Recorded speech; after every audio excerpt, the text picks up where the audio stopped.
kita semua bersetuju bahawa menyedari bahawa tingkat kefahaman dan penguasaan ilmu kita ini adalah berbeza. Saya rasa saya lebih tertarik untuk berpegang dengan pandangan yang pertama, iaitu kita harus bertaklid, dan kerana itulah pada hari ini kita semua adalah muqallid. Kita bertaklid, kita mengikut pada pandangan menurut aliran mazhab Asy-Syafi'i secara umumnya. Boleh faham Boleh. Okey, alhamdulillah. Okey, setakat itu ada persoalan. Ada apa persoalan dah? Sebelum kita pindah 9.3, implikasi bertaklid. Tak ada Ustaz. Tak ada semua okey Okey, kita pindah kepada 9.3, implikasi bertaklid. Okey, dalam teks itu saya ada nyatakan implikasi negatif dan implikasi positif. Okey, ada nampak tak yang saya tulis dengan pensel tu? Nampak. Okey, siapa boleh bacakan? Ashraf, tolong bacakan. Okey, baik. Saya baca lah. Dengar jelas suara? Dengar jelas-jelas. Okey, yang pertama iaitu implikasi negatif. Yang pertama, poin pertama, menimbulkan sifat malas untuk mengkaji dan mendalami. Yang kedua... Okey, sekejap kan. Okey, dah sudah berhenti setakat tu. Okey, itu implikasi negatif. Okey, implikasi negatifnya bila seseorang itu bertaklid, tetapi dalam hal ini saya nak kaitkan ialah taklid yang membuta tuli.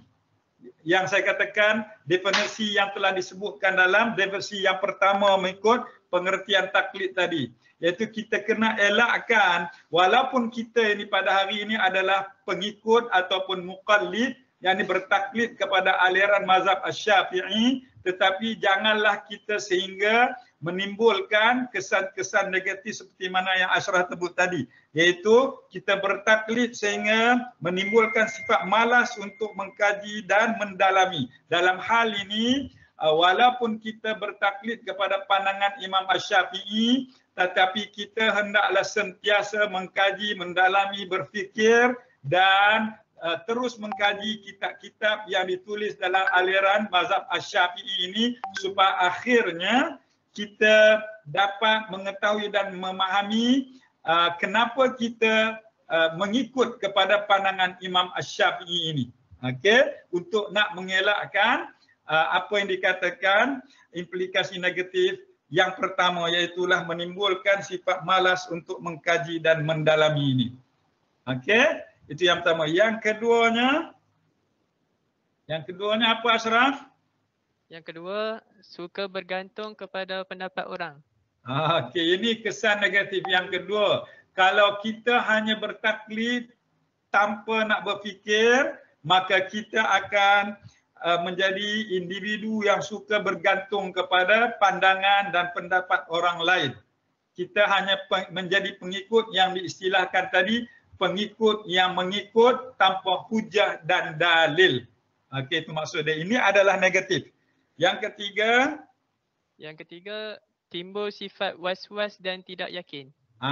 Okey, dalam hal bertaklid tanpa mau melihat kepada hujah dan dalil ini, yang saya katakan tadi kita kena elakkan, ianya akan menyebabkan kita dalam melakukan sesuatu perbuatan ataupun amalan itu akan timbul sifat was-was dan tak yakin. Contohnya yang selalu kita tengok dalam masyarakat Melayu kita di Malaysia ni, satunya, contoh yang paling nyata yang saya nak sebutkan di sini adalah konon-kononnya kerana dia nak mengikut pahaman Imam Asy-Syafi'i dalam soal bertakbir dan niat dalam solat tu, kadang-kadang kita tengok kerana dia tak kaji hujah dan dalil yang sebenarnya yang dikemukakan oleh Imam Asy-Syafi'i dalam kitab dia Al-Um, maka kita dapati sebahagian daripada masyarakat Melayu ni amat susah untuk niat ketika mana nak mengerjakan solat. Betul tak?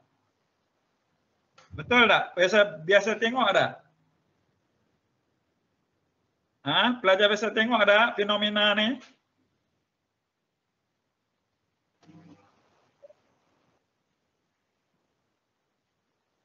Nah, tak, maksud saya yang ketiga tadi, implikasi yang negatif ialah timbul sifat was-was dan tak yakin. So saya bawakan contoh sifat was-was dan tak yakin ni yang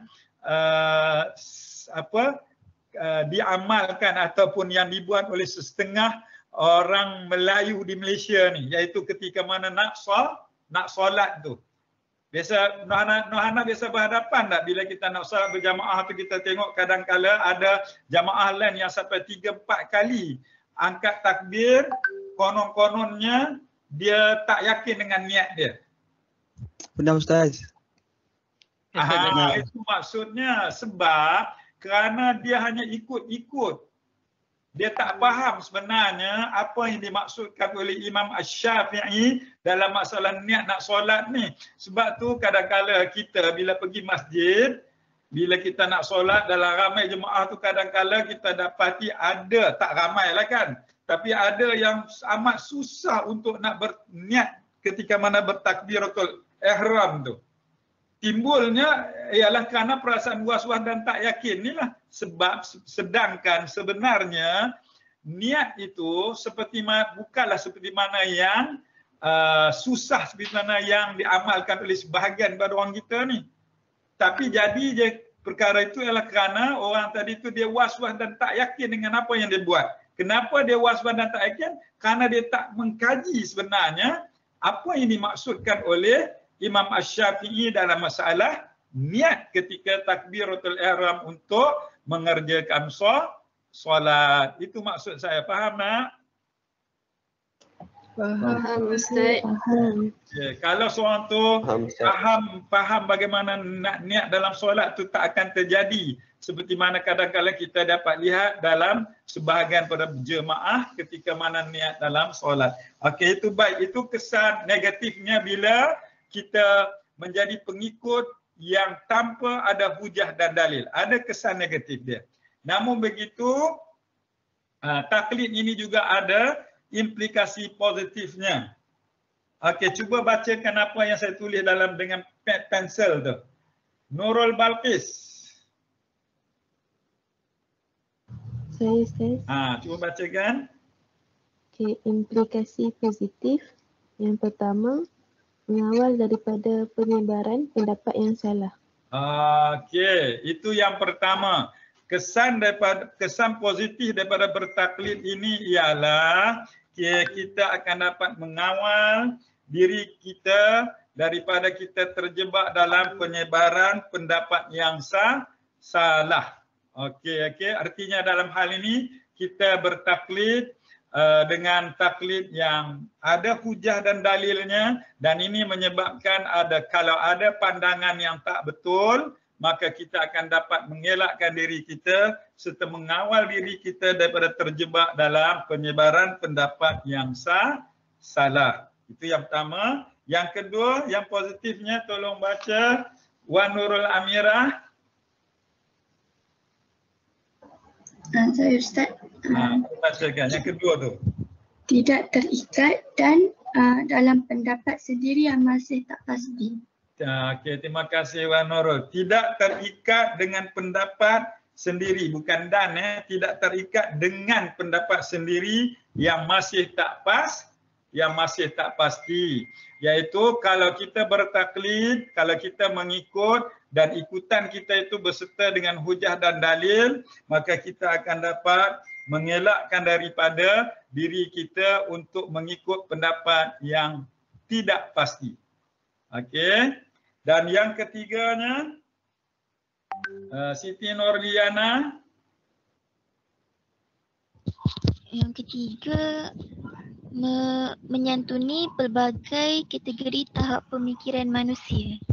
Okey, terima kasih. Fahamkan poin yang ketiga ini, di antara implikasi positif bila kita diharuskan bertaklid ialah kita menyantuni, yakni kita meraihkan pelbagai kategori tahap pemikiran manusia, kerana seperti mana yang telah saya sebutkan sebelum ini adalah menjadi satu hal yang tidak dapat dinafikan bahawa tahap pemikiran, kefahaman dan penguasaan kita terhadap suatu ilmu itu adalah beza. Jadi kalau kita boleh menerima bertaklid ataupun mengikut pandangan orang lain ini, maka kita sebenarnya menyantuni ataupun meraihkan kepelbagaian tahap pemikiran, dan ini adalah satu yang positif. Okey, itu dia di antara apa yang boleh kita fikirkan mengenai implikasi positif dan implikasi negatif dalam soal bertaklid ini. Okey, setakat itu ada apa soalan? Setakat itu ada apa soalan?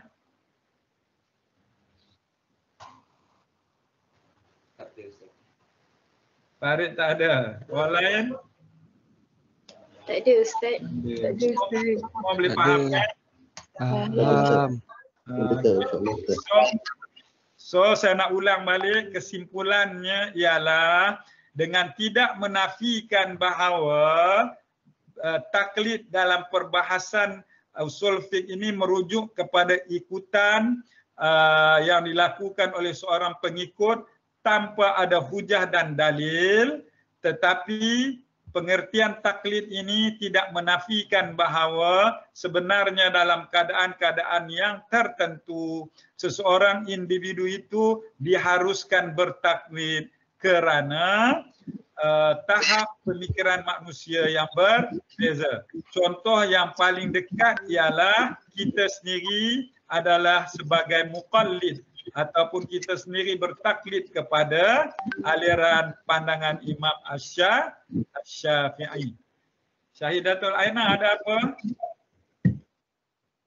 Syahidatul Aina ada apa tu? Ada Ustaz, ada buka mic. Ha? Tak ada apa Ustaz. Kita buka mic Ustaz. Okey, kalau tak ada soalan, kita rehat sekejap 5 minit sebelum kita masuk ke tajuk talfiq. Boleh? Boleh Ustaz. Boleh Ustaz. Ya, terima kasih. Kita rehat sekejap.